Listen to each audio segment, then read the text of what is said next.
ఆలోచిద్దాం, ఆశీర్వదిద్దాం. ఉమ్మడి నల్గొండ, ఖమ్మం, వరంగల్ పట్టభద్రుల ప్రశ్నించే గొంతు తీన్మార్ మల్లన్నకు మొదటి ప్రాధాన్యత ఓటు వేసి గెలిపిద్దాం.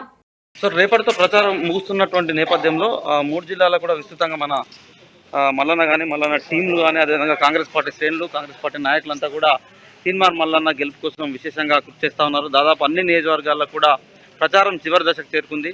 సో ఇప్పటికీ మూడు జిల్లాల ప్రజల్లో విన్నింగ్ ఫ్యాక్టర్ ఏందనేది డిసైడ్ అయిపోయినప్పటికీ సో పట్టభద్రులను ఓటర్లను కలవాల్సిన బాధ్యత మన పైన ఉంది కాబట్టి సో ఆ కోణంలోనే మనం ప్రయత్నం చేస్తూ ఉన్నాం.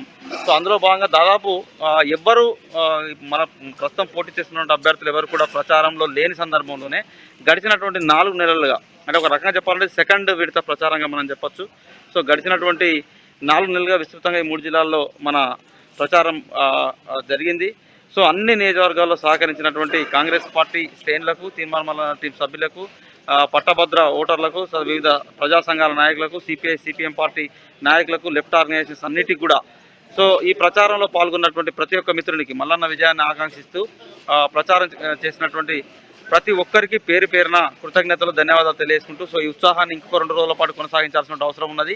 సో 26వ తేదీ నైట్ వరకు కూడా, సో 27వ తేదీ మనం పోలింగ్ బూత్ వద్ద కూడా పట్టభద్రులందరినీ కూడా తీసుకొచ్చి సో మల్లన్నకు అనుకూలంగా పోలింగ్ చేయించేంత వరకు కూడా అలర్ట్గా ఉండాలని అందరికీ విజ్ఞప్తి చేస్తూ సో 27వ తేదీ వరకు కూడా ఇదే ఉత్సాహాన్ని, సో ఇదే మీరు మద్దతును అందించాలని కోరుతూ సో అందరి దగ్గర సెలవు తీసుకుంటా ఉన్నాం. ఆలోచిద్దాం, ఆశీర్వదిద్దాం. ఉమ్మడి నల్గొండ, ఖమ్మం, వరంగల్ పట్టభద్రుల ప్రశ్నించే గొంతు తీన్మార్ మల్లన్నకు మొదటి ప్రాధాన్యత ఓటు వేసి గెలిపిద్దాం.